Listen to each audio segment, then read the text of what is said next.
মৃত্যু তোমার চোখের নড়াচড়া বন্ধ করে দিবে।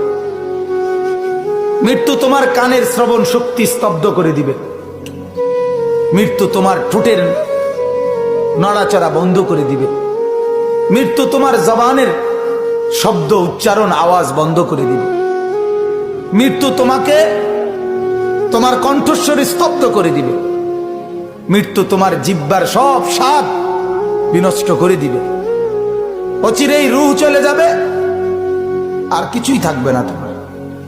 না কানের শ্রবণ শক্তি, না নাকের ঘ্রাণ শক্তি, না চোখের দৃষ্টি শক্তি, না চামড়ার অনুভব শক্তি, না পায়ের চলার শক্তি, না কল্পনার বিবেকের দিমাগের চিন্তা ফিকিরের শক্তি, কিচ্ছু থাকবে না। আল্লাহর নবী এটাই বলছেন, সব কিছু নষ্ট করে দেয়, মিনিটে স্তব্ধ করে দেয় যেই জিনিস, সেই মৃত্যুকে বারবার স্মরণ করো, বারবার স্মরণ করো, বারবার স্মরণ করো।